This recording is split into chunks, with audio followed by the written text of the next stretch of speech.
Hello and happy Monday to everybody. Um, this is our last call of January. It's kind of like a follow-up call to last week. So last week we talked about the art of doing it anyway. We were discussing finding your motivation, building habits that will align with who you are, handling stress and setbacks in a healthy way. And then at the end of the call, we listed off some methods that you can use to make sure that you're always showing up to be able to meet your goals. So that was hopefully a helpful call. And this one ties into that. Even if you are like, you have these tools to be able to show up every single day, there are only so many days that you want to have to push through. So the majority of the time, we want to have that excitement of a new goal. And we want to feel that fire from sticking to a New Year's resolution. So the question is, how do we do that? What happens when the New Year's resolution stops making us like buzz with excitement? And when that honeymoon phase is over and we actually start talking about what a serious long-term commitment looks like to this goal that you have. So that's kind of where today's call comes in. Today's call is called From Resolution to Reality, how to keep showing up when the New Year's hype is gone, because that feeling will change. And that's okay as long as we can find excitement in other places. So a few discussion topics for tonight that we'll go through to give you guys little snippets of a little bit of like mindset, a little bit of actual methods that you can use. But yeah, we can go ahead and get started.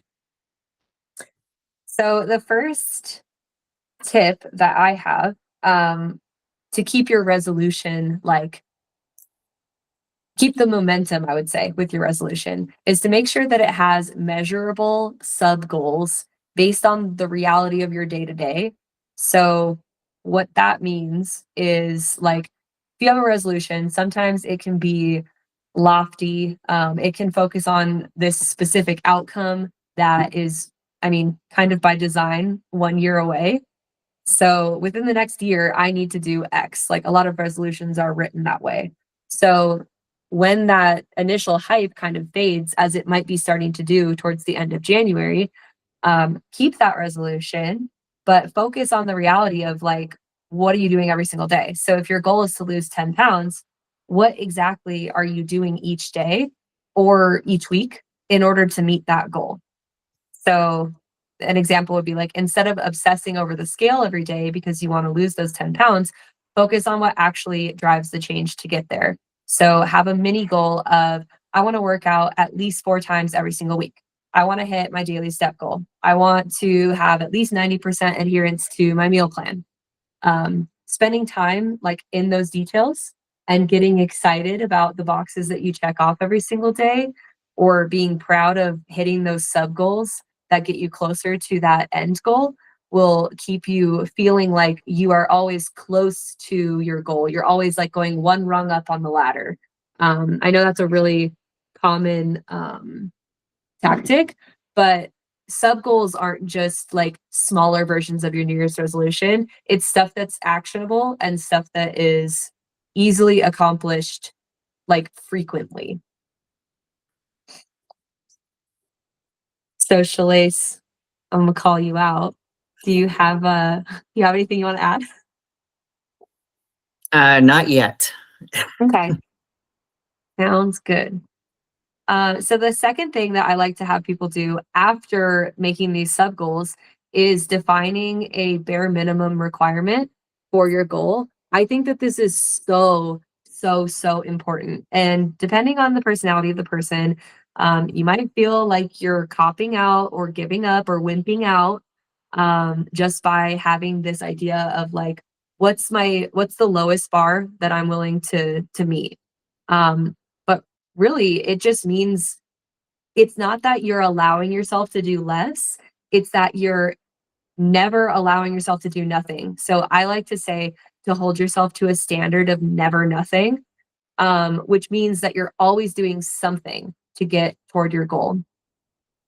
So if you clearly define what a bare minimum looks like to you, and you know that you have this in your back pocket on those days when you're like, I just can't do what I would normally do. I can't meet my 100%. I can't even meet my 70%. Um, it's not failure if you do your bare minimum. You just have to define your bare minimum based on like what's realistic for you on the most stressful day that you can imagine in whatever season of life you're in. So in that way, you will always have that forward movement if your bare minimum um, is something that you can meet. Giving yourself an excuse to do nothing is one of the worst things that you can do, unless you've talked to your coach and you're sick and they're like, do nothing. Then you can do nothing. But um, you know, the whole point is always show up, always get to your goals, never do nothing. Yeah.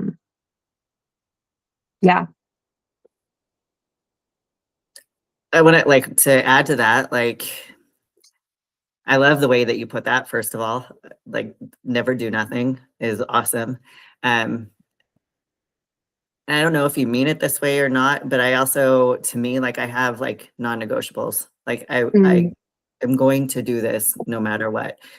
Um, and it's just some form of movement. No matter what, it's some form of movement. Even if it's like I can only make it to the gym for 30 minutes, that's okay. I'm going to do what I can within that 30 minutes. Or, there's no chance I can drive to the gym, get there, do my thing, and come back home and still have time for everything else. But I know that I can do this. Like I can take my dogs for a walk real quick, or I can, on the treadmill or walking pad or some sort of movement is always like a non-negotiable. And I do something towards those goals every single day. And like on the other side of that is my nutrition. Okay, like I absolutely, for whatever reason, can't do some form of movement, which I always can find some time to get movement in because I have a walking pad and I have those things in place at home, right?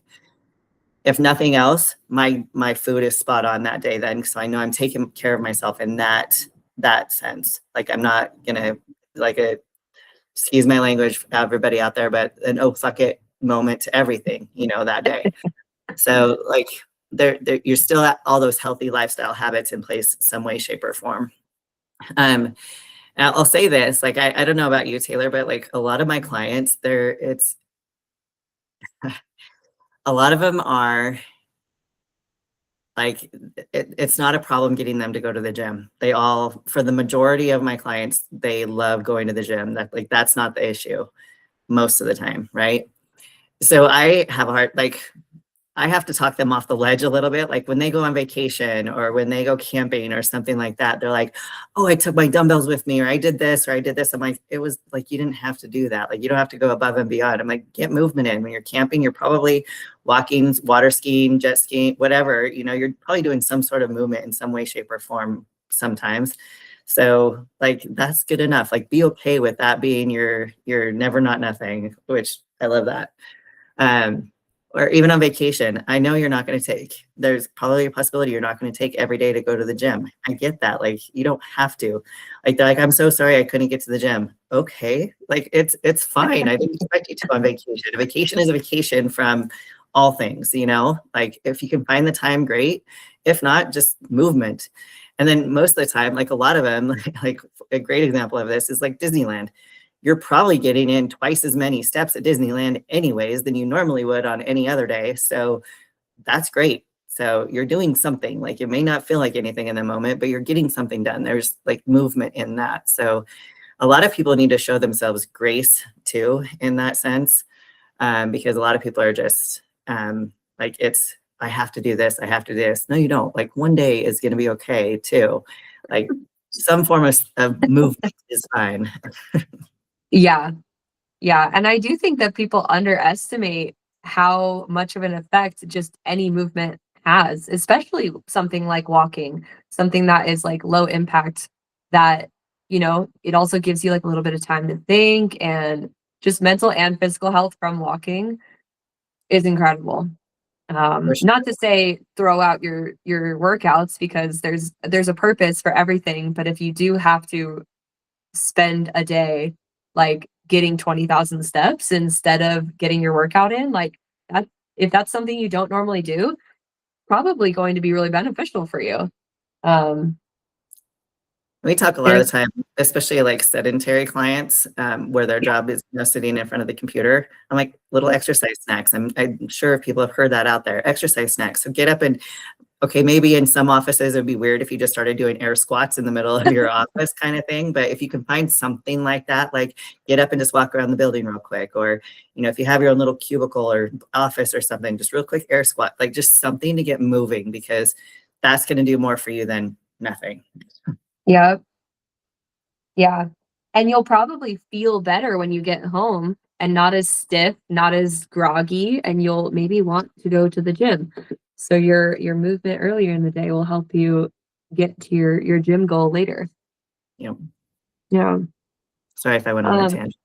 No, but I mean, whatever it is, right? Like these are important things to think about. It's super important to define what that bare minimum is for you, your non-negotiables, because you are the only person who's going to hold yourself to those. So you have to know why you're doing it. You have to know the value in it for you and the people around you. And make sure that you set up your lifestyle and your schedule to be able to support those non-negotiables so that they can be non-negotiables. Because making your bare minimum too high is not helpful to anybody. You're just going to feel like you're failing. So defining a bare minimum of like, no matter what the day looks like, you are always willing to sacrifice in order to get these things done. Or it's not even really sacrificing. It's just you're willing to dedicate your time to do these things to get them done because you know the value in them and they're important to you. And it's for you.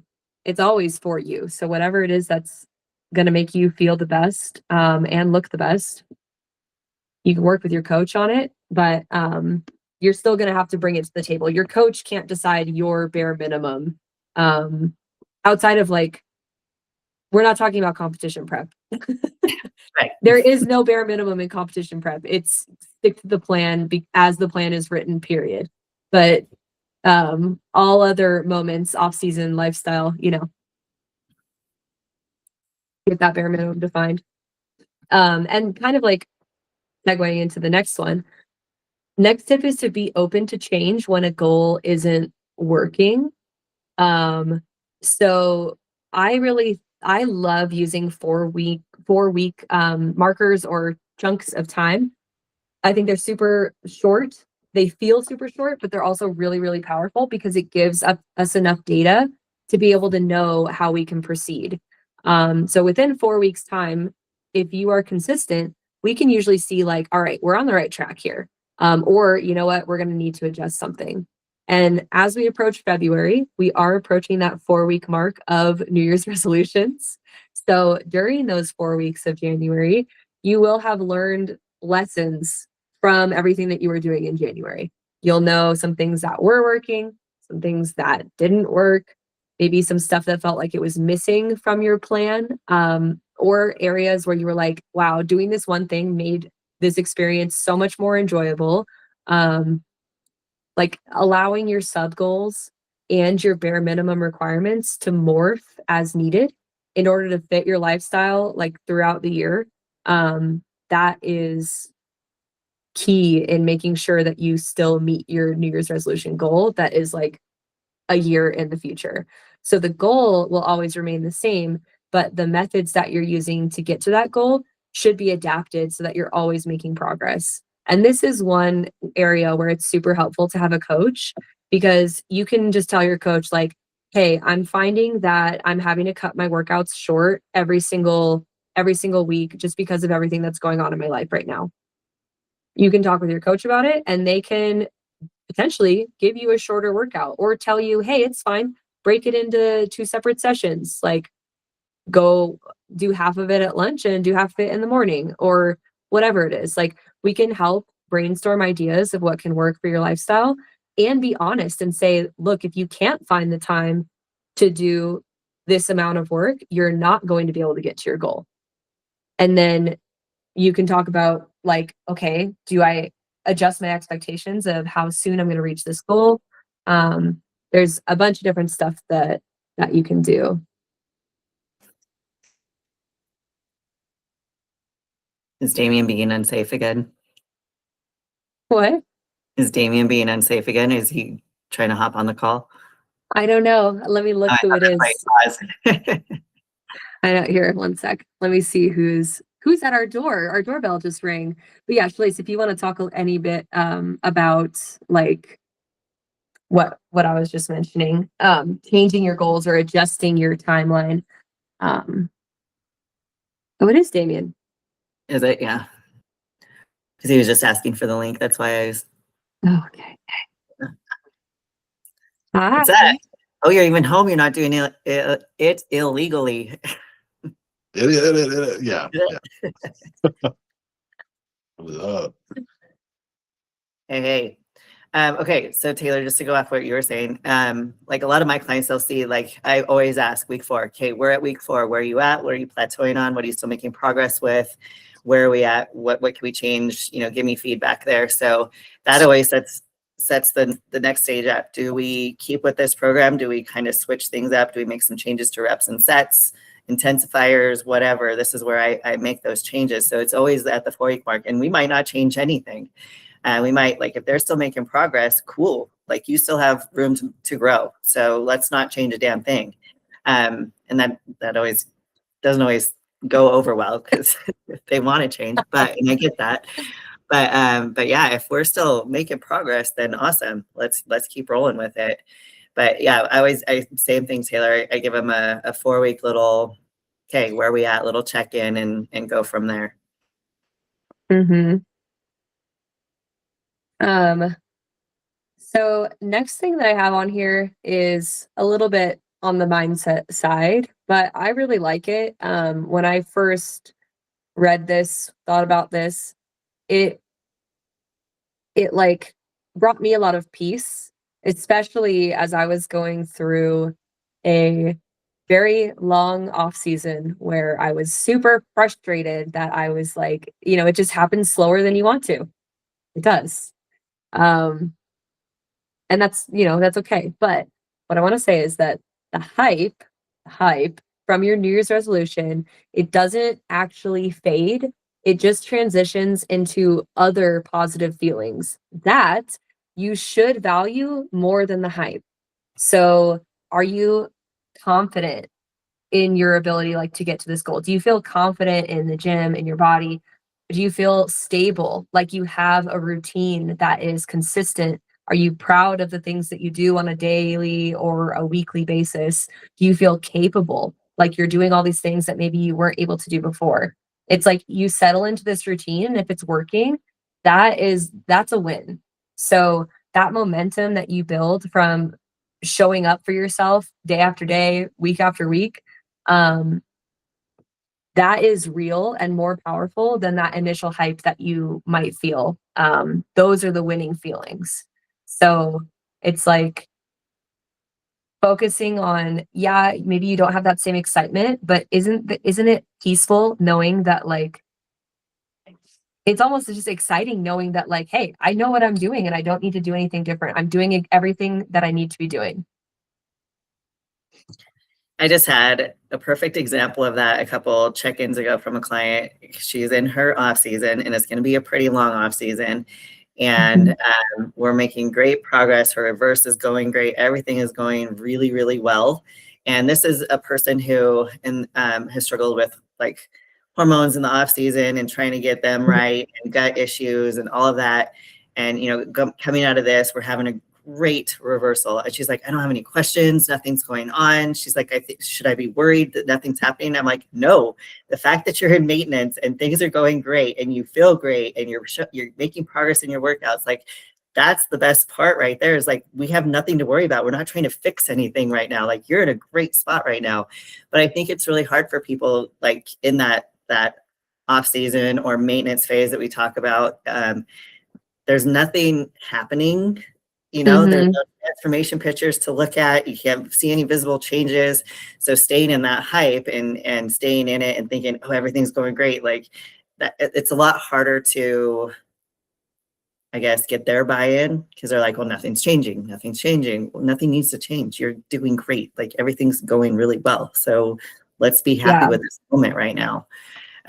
So it is a little bit harder. And I think, I don't know how you guys feel with your clients or if you've had this issue with clients, but I think this is especially lifestyle clients.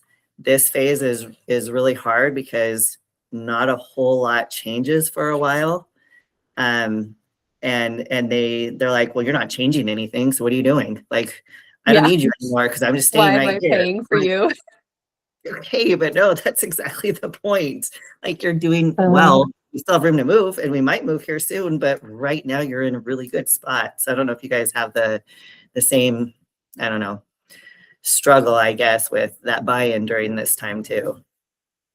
I think, okay, well, I get we're coaches and we capitalize on New Year's resolution stuff. So it's going to sound a little counter intuitive, but anymore, right? Like the last like year or two, I'm way more of a proponent of like setting a New Year's resolution, a New Year's goal around like something that challenges your mindset and your perspective versus like just a physical goal, because it's going to sound like an asshole moment, so bear with me.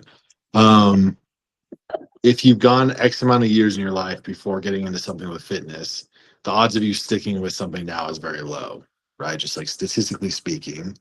Like how many times has someone started a New Year's resolution for like a physical benefit and failed, right? It's like, so just definition of insanity, right? Just trying the same shit and like bashing your head against the wall. So doing something like last year, mine was reading a book a month, right? And something that challenged my perspective and my thinking. So a lot of them were self-help, motivational type books that kind of challenged how I thought about things. And in doing that, like you do kind of change your mindset and your ability to stick with things, I think. It gives you a broader vision for what you're capable of. And so then if you want to get into a fitness goal, like something like that is way easier. So that's just my 2 cents. But yeah, I think people assume or have this idea that with a coach, everything changes all the time. You know, it's all very rapid, and that's just not reality. And so, yeah, when you're not making changes all the time, people question it and want to be challenged harder and harder. And it's like this game that they have to play. But in reality, having small incremental changes with very little to no workout or diet changes is like a huge win. So yeah. I like that. I like that mindset shift instead. Getting philosophical in my old years. So, you know. You hit your 30s and all hell broke loose. I know, right? I mean, at the end of the day, right, it goes from like a skill issue to a will issue is what we say at like work all the time. It's like, hey, you know, you go through a month or two of like working with a coach and learning how to do like macros and workouts and all these things. And so it's like, okay, now we're like, we've kind of developed a skill at that point to like follow a meal plan, you know, get into the gym regularly. Sure, you might still be working on like some exercises and things like that, but it turns from like this skill issue into a will issue. So like you have the skill, now will you continue to do like to use it, right? And that's just the end of like, yeah, it's like the next step. And I think that's where like the motivation gets lost, because it's like, okay, now I've learned this, so how do I continue to do it? Yeah. I love that because as a coach, there have been a couple times where I've asked someone like, do you feel like you have all the skills?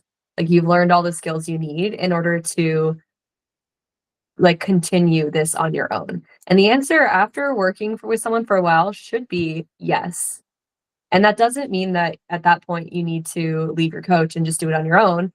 It always is helpful to have support, and then someone who, like, you know, if you do hit any kind of plateau or you get stuck on something or you're struggling, you have someone that can help you out who's knowledgeable.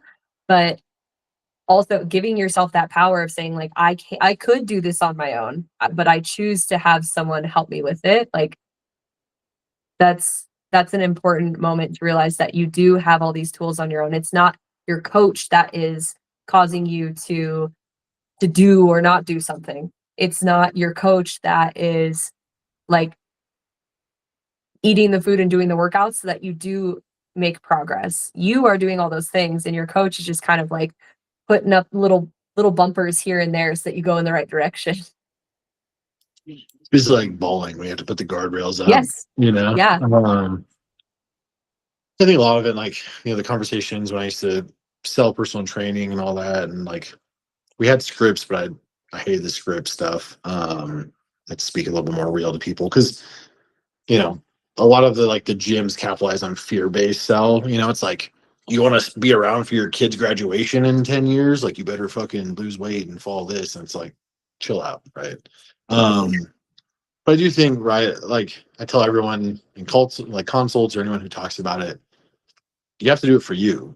And I think if your reason isn't that great, it becomes very difficult to stick to it. So if it's just like, oh, I want to look hot this summer, and it's like, okay, well, you can look hot any summer. It's like, what's so special about this summer, right? So it's like your why, and like why you're doing it has to be strong enough, and it has to be for yourself. It can't be for someone else, like to get back at an ex or try to get the courage to talk to some chick or like whatever it is, right? It has to be like some legitimate reason for yourself, and that like, hey, I do feel really shitty, and I'm getting older, and I want to be in a better place, you know, down the road or whatever it is. And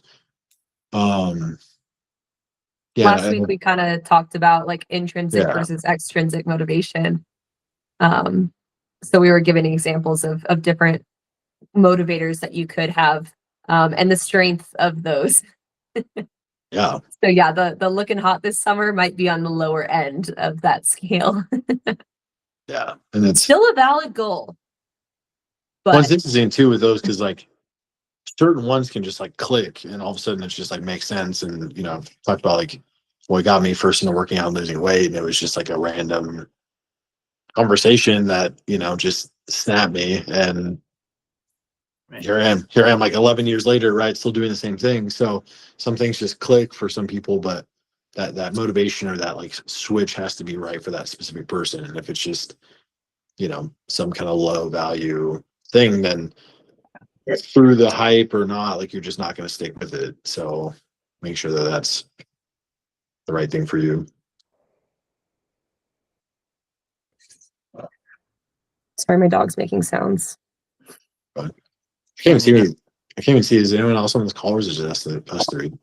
It's just Just us three right now. Oh, we're just making a video for us, and that's cool. Yep. No, there's a number of views on YouTube and stuff. People are liking it. What up, YouTube? So- Shout out. Make me famous, please. Subscribe. Yeah. Like and subscribe. Hit that like button. Drop That's a right. comment. Taylor will respond in 3 to 5 business days. That's true. Probably. Yeah.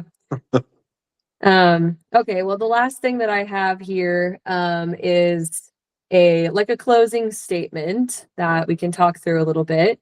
But New Year's resolutions are just the moment that you decide to do something. So I know it feels super special. Maybe you write down your goals and your New Year's resolutions on a piece of paper so you can look at them. And there's a little bit of satisfaction in doing that alone. Like there's people talk about how kind of like the way that you talk about your goals, or the more that you talk about your goals, sometimes that can help, or that can get rid of some of the drive that you have to actually accomplish it. Because when you tell someone about your goal, sometimes you can get some of that like gratification just by saying it to someone, and they're like, oh my gosh, that's so awesome. So like, even though you haven't even gotten there yet, you're getting praise for doing it, which can be a good thing that can just help, you know, motivate you to keep going with your goal. But it can also be dangerous if you're just constantly telling everybody you're doing it, but you're not actually focusing on working towards the goal. You might not be making as much progress as you think. So don't get caught up in that. But when you pick your resolution, that's just you deciding. The actual change happens in the like day-to-day things that you do. So everything that we've been talking about, whether it's a mini goal, like a sub goal of your resolution, if it's hitting that bare minimum every single day, no matter what, with your non-negotiables, if it's like making sure that your goal is still in line with your lifestyle and what you're capable of accomplishing right now. So like being able to adjust that goal as needed. And then recognizing that when you feel like you're bored or you feel like the hype has faded and you're like, what am I even doing? That's a lot of times that's a sweet spot. So just be honest with yourself. Like, am I making progress right now? And if you are, I don't care. And you shouldn't care if you're bored. It's not about being excited. Like health is not this like up and down exciting roller coaster. It is a steady line that keeps you going steady for as long as humanly possible. We kind of talked about this a little bit with our health hierarchy call, how we were placing things on a line, and the two things that we had were body composition and longevity. So trying to just increase both of those, it's not exciting. And you got to find things to get excited about. And that sometimes that can be a sport, that has like competitions or just something where you can get out that need to be competing or get some kind of recognition like in a public space. But at the end of the day, it's just for you, like we've been saying. So Yeah, I think another point on that is like, maybe you guys talked about this already, but I think built-in tolerance percentage is also really key with any sort of goal or resolution or whatever, because what is that? just like a tolerance percentage. So like if you go to work, you're not expected to be 100% perfect all the time every day. Like Oh, okay. you're going to fuck up a little bit, right? And that's fine. So like not saying, okay, this whole year I have to be perfect no matter what. And it's like, let's be realistic, right? Like maybe 90% is your tolerance, right? Like, hey, as long as I'm perfect 90% of the time, then, one day out of every 10, I mess up a little bit. Because I feel like what derails people is they have this like momentum and hype and they make it like a month or however long. And then they have like one day that they just like cave, right? Like they go out with their friends and they eat some food or like do whatever. They miss a workout and they're like, oh, whole year's fucked. I guess next year I'll start again, right? And it's just like, no, just set yourself like whatever that tolerance percentage is. So that way, sure, you have your one day, whatever it is, cool. I'm within that limit. Keep going, right? And that was, that was my thing with like books last year. Like I wanted to hit one a month. I hit 11. Okay, like so what, right? And then this year it's journaling most days. So it's like as long as I journal in the morning, like 5 days a week, then I hit my goal, right? So it's like, do some weeks I hit 4 and some weeks I hit 6? Sure. Does it average out? 100%. So like keeping it realistic for yourself and that like nobody's perfect and no resolution's perfect. And especially if you're just now starting in this like whole fitness and health, like you're not going to be perfect in the beginning. It's just not realistic. So, I mean, shit, there's some competitors that have been competing for decades that still mess up on preps. Like it happens, right? Like we're all human. And so being realistic in that as well, I think is really important. There is no perfection. There's no reason to be perfect. So yeah, let go of that. Yeah, I think as coaches, like people assume that if we don't hear perfection, we think they're failures.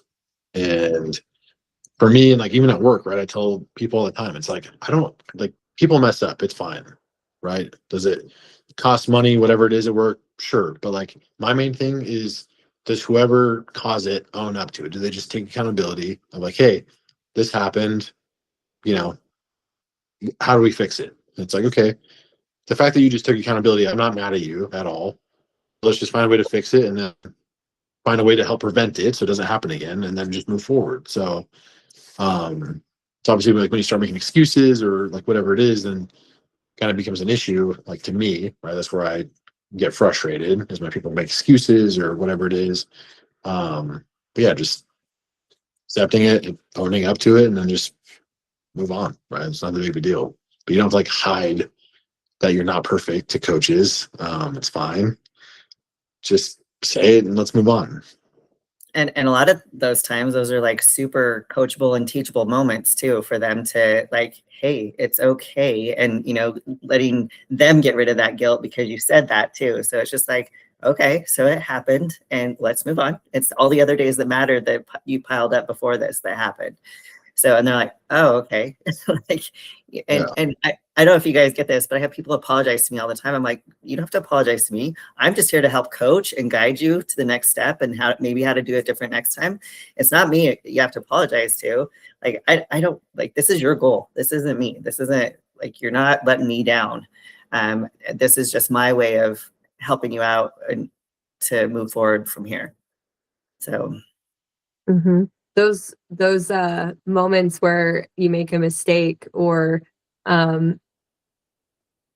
yeah, we can say that, the moments where like you make a mistake or just mess up, that's exactly kind of why you hired a coach in the first place. You don't want it to be Is perfect. because those moments happen. So that's where we can come in and actually help and do our jobs. Because if you are doing your job, it does look really simple, like we mentioned before. There aren't a lot of changes. We do just kind of play the long game, and monitor things, and check-ins become a very, like, hopefully positive and an easy moment. But yeah, don't hide when you need help. That's when you should use your coach.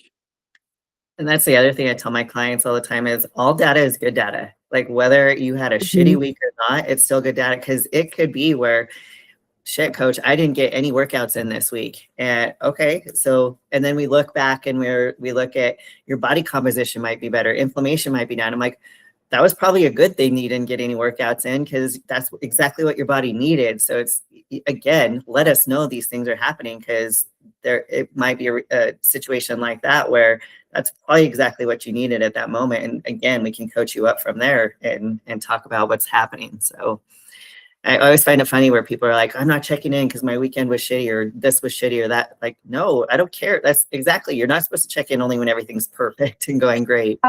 Check in on those days too. What do you think I'm here for? Yeah. Like I had B-dubs yesterday and I was looking real pumped up at the gym today. So, you know. You had what? I said Buffalo Wild Wings, B-dubs. Oh. Yeah. But I was looking extra pumped up today. So it's a good day. Hey. Yep.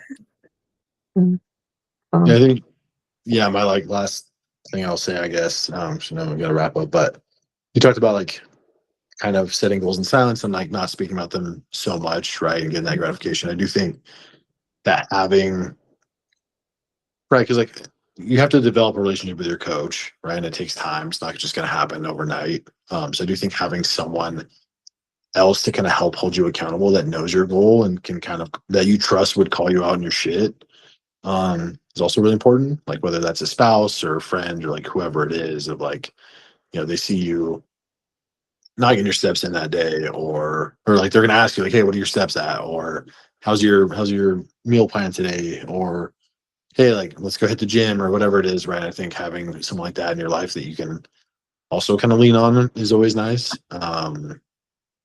Right, because it's someone else to hold you accountable. It's hard to hold ourselves accountable 100% of the time. Yes, it is. Yeah, and so, and I know I get why some people might not want to like text their coach all the time.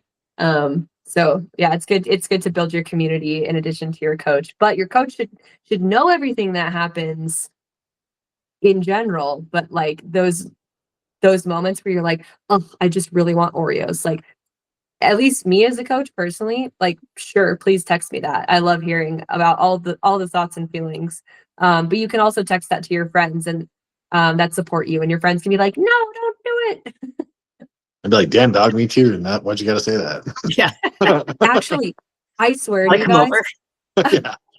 I'll bring the every Oreos. single time I open my pantry, I'm like, you know, if my clients knew how many times I wished there were like cookies or something nasty in this pantry, they'd be like, are you serious? Like we all have the same exact thoughts, okay? We're all like just humans. And some of us have built up more skills and ways to to avoid like certain cravings like that, or just know when it's appropriate to give in a moderate, like in moderation. So it's all just practice, but I joke and tell my clients, I said, treat me like your sponsor. Like, like if yeah, you're gonna have a moment of weakness, call me, text me. I don't care. I'll talk you off the ledge. But 100%. yeah. Yeah. There have also I been some actually have moments. too. Like I've had some clients during prep. Like Oh, I'm in the middle of a restaurant right now and everyone's ordering a dessert. Will you please help me? And so it's like, yeah. So we'll yeah, sit there and text with them. Yeah. yeah. There have also been some moments where someone does text me like, "Oh my gosh, I want this so bad," and I'm like, "Do it." Yeah. And they're Yeah. like, "What?" I'm like, "Do it. Put it in MyFitnessPal. This is what you can put in there." And they're like, "Okay, I can do that." Yes, yes, you can. Macros are pretty cool. But Yeah.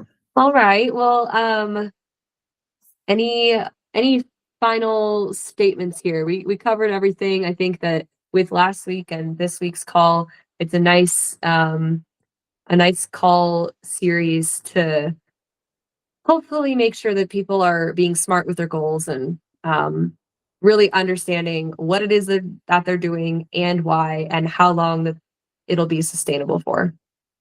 That's the goal from all of this. So Yep. What are our topics for February, Taylor?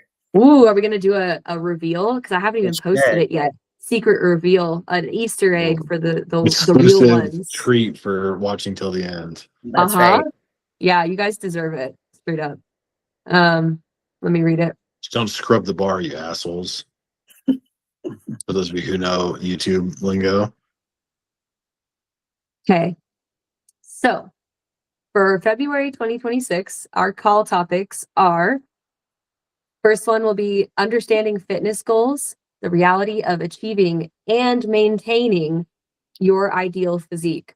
So not only how do I get my dream physique, but how do I keep it? And is it worth it? Next is going to be the lower body blueprint, which will be our top exercise picks for leg and glute growth. Let's go.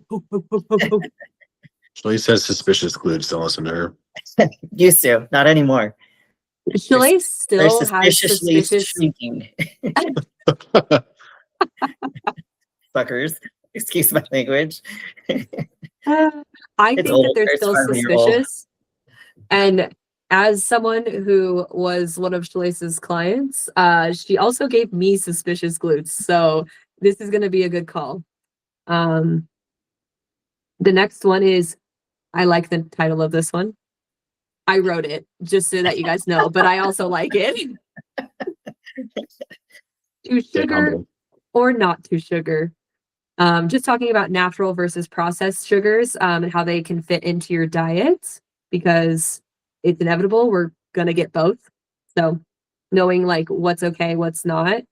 And then the last one, ooh, good topic, the truth about abs.